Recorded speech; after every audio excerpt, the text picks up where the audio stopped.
How Important Self-Esteem is by Nathaniel Branden. A definition of self-esteem: each of us have a strong energy within of us called self-esteem. It involves a lot more than the inherent sense of self-worth that is allegedly our birthright as humans, the flame that we psychotherapists and educators try to light in the people we work with. Only the anteroom to self-esteem is created by that spark. I want you to understand exactly what I mean by self-esteem before you start reading this book. There are numerous definitions that I believe to be inaccurate, weaker, or less useful than the one I suggest. Self-esteem may not be taken seriously by those we are trying to reach, who actually need it the most, if it loses its exact meaning and becomes just another term. The perception that we are suitable for life and its requirements is self-esteem. In more detail, self-esteem is 1. Belief in our capacity to reason and meet the fundamental issues of life. 2. Belief in our inherent right to happiness, the conviction that we are worthy, deserving, and entitled to express our needs and desires and to take pleasure in the results of our labors. Self-esteem. Its importance from a historical perspective today. People all across the world are realizing the value of having high self-esteem. We understand that a society whose members do not appreciate themselves and do not trust their minds cannot hope to achieve its potential without a strong sense of self-worth. Therefore, I want to discuss the topic of self-esteem and how and why it has such a significant impact on our lives. We can only grasp how self-esteem psychology's ideas can be applied in psychotherapy and to all of our institutions of learning, work, and play by starting with this foundation. Recently, I was reminded of the day, nearly 40 years ago, when I first wrote notes on self-esteem. In 1954, I was 24 years old, a psychology student at New York University, and Nathaniel Branden already had a small private practice. The purpose of the notes was to assist me organize my thoughts rather than to be published. I said, self-esteem, in my opinion, is the single most crucial factor in determining human motivation.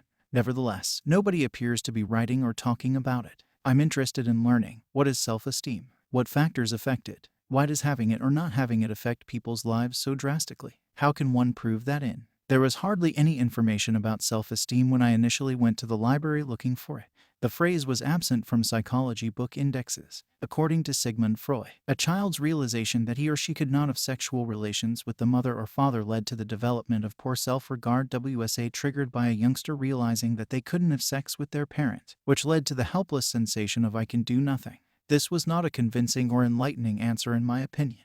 Alfred Adler proposed that everyone was born with emotions of inferiority, which were brought on by both their own physical limitations or organ inferiority, and the knowledge that everyone else was bigger and stronger. In other words, the fact that we are not born as fully grown, mature adults is our curse. This was not helpful to me either. A few psychoanalysts wrote about self-esteem, but they did it in a way that was extremely different from how I understood the idea.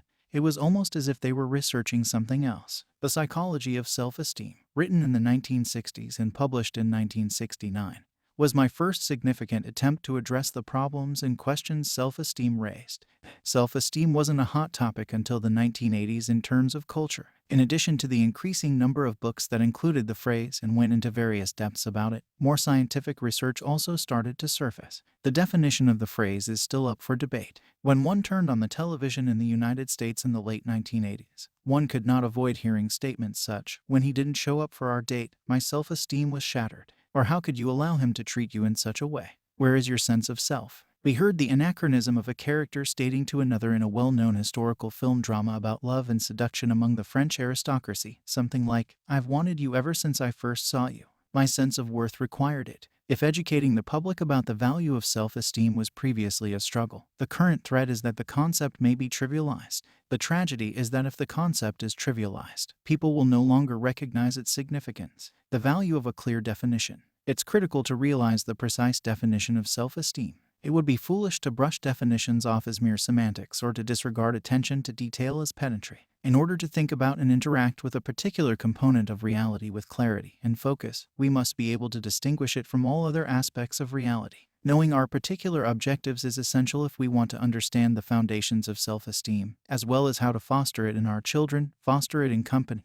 support it in schools, and strengthen it in psychotherapy. A target that we cannot see is unlikely to be hit by us. If we have a nebulous concept of self-worth, this nebulousness will be reflected in the methods we use. If the necessary amount of intellectual rigor is lacking in our excitement for self-esteem, we run the risk of not only failing to create outcomes that are worthwhile but also of debasing the area. Unfortunately, virtually every author in the field puts out their own interpretation of what self-esteem One of the issues with the research is this: although several traits or qualities are being measured, they are all referred to as self-esteem as a whole. Let's look at a few sample definitions to help explain my own methodology. The earliest definition of self-esteem. William James is regarded as the founder of American psychology, and his 1890 book Principles of Psychology contains the first definition of self-esteem that I am aware of. I, who for the time have staked my all on being a psychologist, am ashamed if others know much more psychology than I, but I'm happy to luxuriate in my egregious Greek ignorance. I don't feel the least bit ashamed of my shortcomings there. The situation would have been the exact opposite if I had pretended to be a linguist.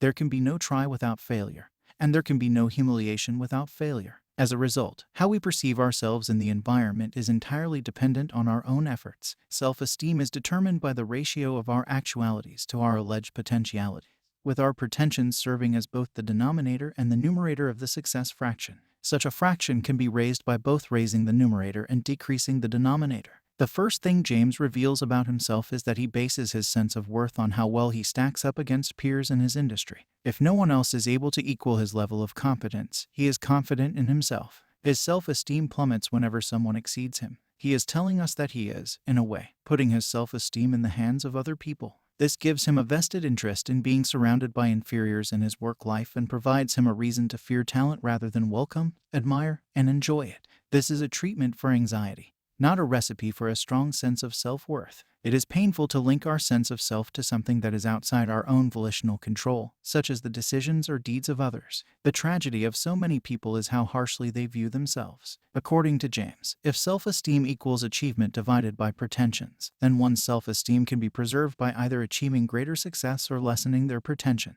This implies that a person who achieves nothing they set their minds to, either in their career or their character, and a person who has great accomplishments and good character are on par in terms of their sense of self-worth. I don't think someone could have come up with this notion by paying attention to the outside world. People with objectives so low that they readily and mindlessly meet them do not stand out for their mental health. It is obvious that our self-esteem is influenced by how well we live according to our personal ideals and values. James' discussion is valuable because it makes this point clear. However, it is a reality that cannot be fully appreciated without context, as if the information of our standards and ideals were unimportant, and just the impartial equation James suggests was at play. His formula, taken literally, is less a description of self-esteem as it is a claim about how he thinks self-esteem is determined for everyone, not just some unhappy people. Impact of Stanley Cowpersmith. The Antecedents of Self-Esteem by Stanley Cowpersmith is among the best books on the subject. His analysis of how parents contribute is still very relevant. He says that when we talk about self-esteem, we're talking about the assessment that a person has of themselves and keeps up through time.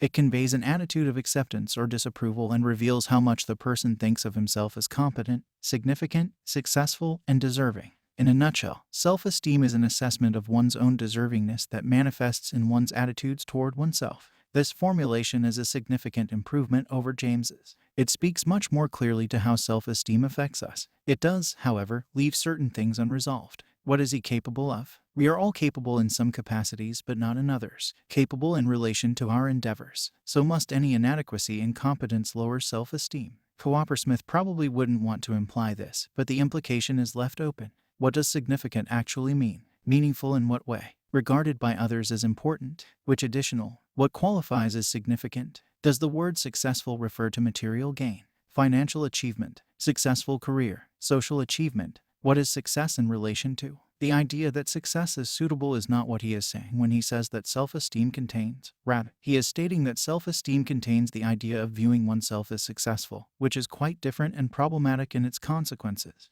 What is worthy? Happiness, money, love, anything the person wants. My impression is that Cowpersmith would define good as roughly what I do in the foreword to this book, yet he makes no mention of this. More self-esteem. Recent attempts to define it in their book Self-Esteem, Paradoxes and Innovations in Clinical Theory and Practice. Authors Richard L. Bednar, M. Gawain Wells, and Scott R. Peterson provide an additional definition. We describe self-esteem as a personal, charming sense of realistic self-approval. As a side note, it reveals the most fundamental aspects of psychological experience, how the person sees and values themselves. Therefore, at its core, self-esteem is a persistent and emotional perception of one's own worth that is founded on truthful self-perception. What does approval mean in relation to? Everything about oneself, including deeds, mental capacity, and outward appearance. We don't know, views and values the self, but according to what standards or considerations? What does it mean to have an enduring and emotive sense of personal value? On the other hand, the insight that true self-esteem is reality-based is what I admire about this concept.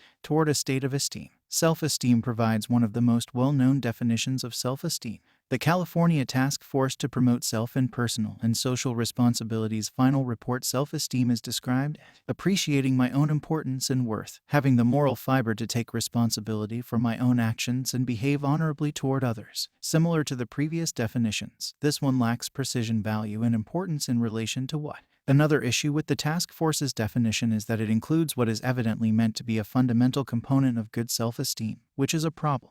A psychological state's definition should explain what it is, not how to achieve it. Did those who provided this description intend for us to realize that if we don't behave appropriately toward others, we won't have a healthy sense of self-worth? If so, they are probably correct. But does that fall under the definition, or is there another problem here? To reassure individuals that proponents of self-esteem are not encouraging petty, careless selfishness, it is almost clear that such a formulation is influenced by political rather than scientific reason. Finally, there are individuals who claim that self-esteem means I am capable and lovable in the self-esteem movement. We must once more inquire, capable of what? I'm a fantastic skier, a wonderful lawyer, and a superb cook. I don't feel qualified to evaluate the moral principles my mother instilled in me, though. Who am I to know, I think? Am I competent in such a circumstance? Do I believe in myself? Regarding lovable, it's true that feeling lovable is a sign of a strong self-esteem. Likewise, being worthy of success and pleasure. Is being loved more crucial? Evidently, given the omission of the other two components. Using what logic? Am I saying that my definition of self-esteem is unchangeable and unchangeable in any way? In no way. Definitions pertain to a specific level of information and are contextual in nature. As knowledge increases, definitions tend to become more precise. In my lifetime, I might discover a better, more precise, and exact manner to express the concept's core. Perhaps another person might. But given the knowledge we now have, I am unable to come up with any substitute phrase that more precisely captures the special feature of the human experience known as self-esteem. This book's goal is not to fully answer the important question of how to repair or restore a damaged sense of self-worth, but rather to investigate what self-esteem actually is. This is the essential place to begin. Although the topic is often discussed these days, no one seems to have a common idea of what self-esteem is or why it is so vital to our well-being. These are the fundamental topics I cover in this blog. The reader is encouraged in Chapter 1 to consider the important role that self-esteem plays for each of us in making important decisions that affect how our lives are shaped. I examine what self-worth is, establish a definition of the term, and explain why it is important to me in terms of self-esteem in order to dispel any misunderstandings and to address the evolutionary grounds for our species' need for self-esteem. In Chapter 2, I outline what healthy self-esteem looks like and list the mental processes that support it. I describe the distinction between false self-esteem and real self-esteem in Chapter 3. The first 3 chapters are an adaptation of a speech I delivered at the first International Conference on Self-Esteem in Asker, Oslo, Norway, in the summer of 1990. In Chapter 4, I make a number of observations regarding the roots of a healthy sense of self-worth, to the extent that it is determined by our own decisions and actions. I go through how to use self-esteem ideas in the workplace in Chapter 5. Finally, I offer suggestions for additional research in Chapter 6. If this is your first book on self-esteem, Chapter 6 offers some suggestions for your next reading. Since none of the judgments we pass in life are more significant than the judgment we pass on ourselves, I sincerely hope you'll want to learn more about self-esteem. I mentioned this in Chapter 1. Self-concept determines fate. Thanks for watching. Please, if you find the video useful, subscribe for more videos like this.